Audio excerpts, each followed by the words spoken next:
The last thing we have on our agenda is kind of an update on Hillside, and as I mentioned to you, the Knoxville City Council met. They feel like that they need to get caught up with where we are in terms of this proposal. They're going to have a workshop April the 28th. They said they wanted to have that workshop before they considered meeting jointly with us. So I'll bring it up on Monday to give you time to think about how we want to proceed. Commissioner Norman, do we want to go ahead and do our own thing and not meet with the city? Do we want to wait? These are just some things that I would ask you to consider. Exactly, and that was one of the things that I wanted to offer also as part of this discussion, was just see what the will of the body is. I think that in meeting with people, committees on the task force, it's our desire for us to go ahead and hopefully allow the commission to take the vote in April at our April meeting. So hopefully, I mean, from our perspective, but I mean, we've done this for 3 years. If we want to put it off more, we don't want to jeopardize anything just based on somebody, not having time to go through what they need to go through. And so hopefully we'll talk about it on Monday, and we'll make a decision about what we'd like to do workshop-wise then. The other items that I wanted to bring to you, besides my condolences on all the emails that you've gotten, I mean, it's just unbelievable. I think I've read them all. I've officially got through every one of the emails regarding Hillsides this week, and so I understand. It's amazing, and again, I would warn the commissioners that there's still much misinformation and misinterpretation of what the plan actually says. So be careful when you read what you read. A lot of emotions still are fogging a little bit of the reasoning ability, I think. The website, we have updated the website, and so when you go to knoxmpc.org, beside the full plan, you can also get a summary of the plan. So if you don't want to, some of that sometimes is helpful, or if you want to refer people to summary information, it's available on the website. There's also a FAQ, frequently asked questions, and responses to those questions.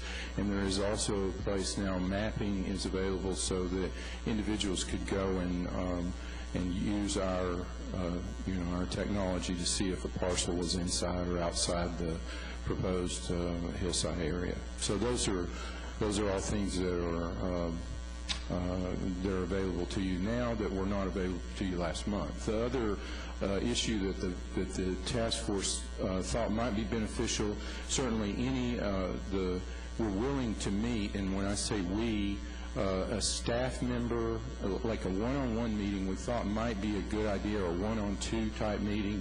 Some task force members want to be part of meeting with you if you would like it. So you'll be getting a notification from me that says that we are inviting you for a one-on-one discussion, of the plan or any part of the plan, any questions that you have about the plan at any time here before the April meeting. So that'll be available to you. It's just whatever you all would like to do. So that's about all I think that's all the information that I've got. Thank you. Commissioner Brown. Thank you, Mr. Chairman. As Tony enumerated, that there's so much indecision and misinformation and so forth. That's why that I asked last month that this be postponed for 60 days. I'm not sure that's going to be enough.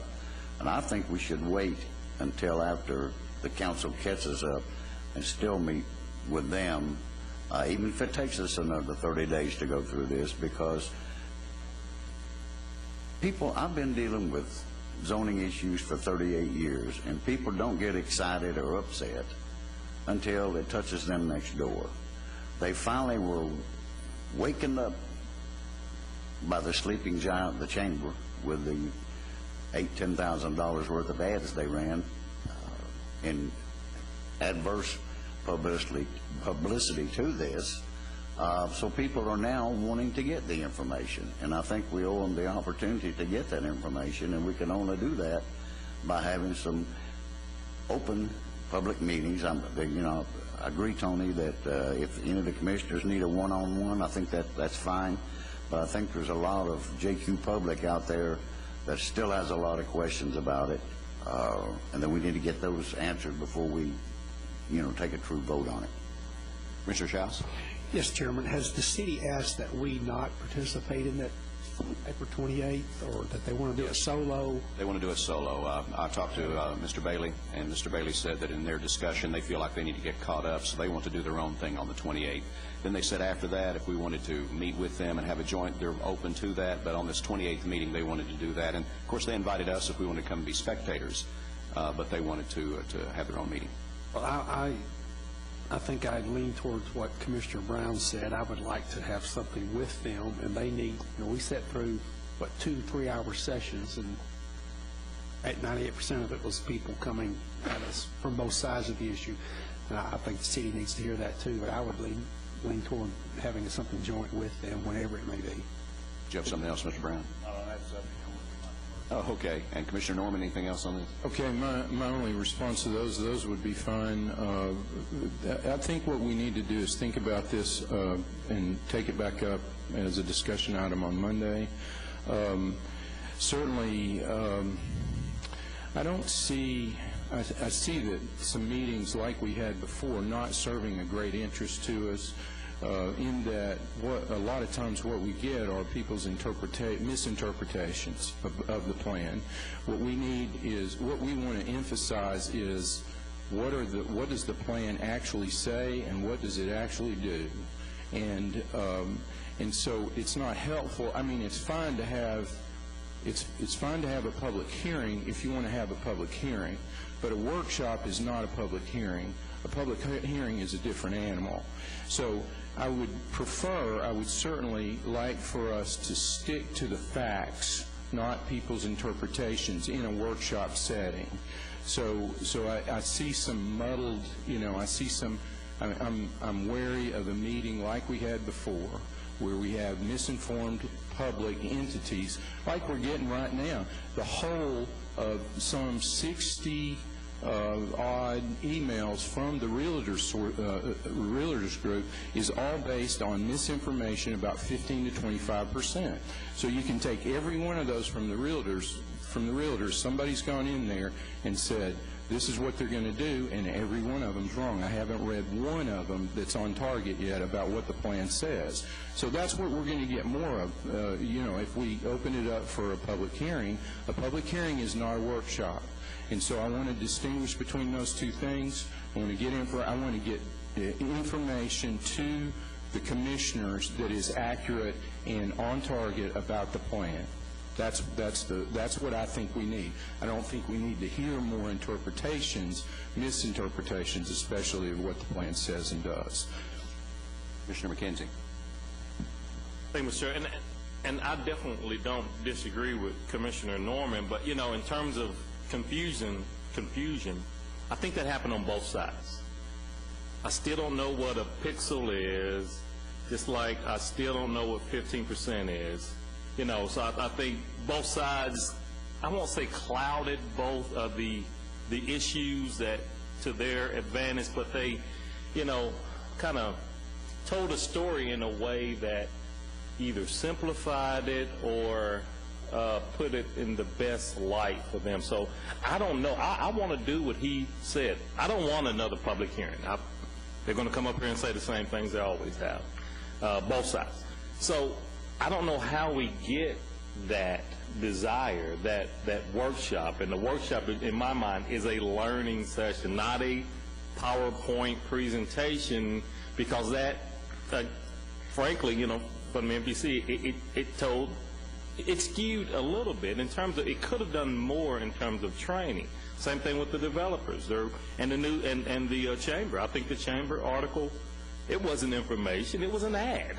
It was it was an attempt to sway maybe us, probably the citizens, in a way that was advantageous for them. So I'm trying to be even-handed with this, but it's hard. And so I don't know how we do what Commissioner Norman wants to do. I would love for that to happen, and I don't know how, to be quite honest, because whenever you get, you can try to divide the House like Commissioner Hammond did, give an hour here and an hour there. You're going to hear what they want you to hear. So maybe this is good. We're all learning. Believe it or not, 6 months ago, we wouldn't be able to have the conversation about slopes and ridges that we can have today. So maybe this whole thing has been beneficial for us. So, I'm leaning toward Mike. I don't think this is a 30-day issue. It may not be a 60-day issue at this point. I don't know, but I just want to put that out there. I'm not interested in hearing a bunch of pros and cons just hashed about, to and fro. I'd like to learn a little more, and we vote on it. Well, let me make this suggestion. In the insurance business, we used to call it the Ben Franklin close. On one side, you got what happens now. On the other side, you got what happens then. Maybe that's what needs to be done. Okay, here's what we have right now in the plan. Over here's what it would be under this plan, where you can immediately see the differences in. If you go right down,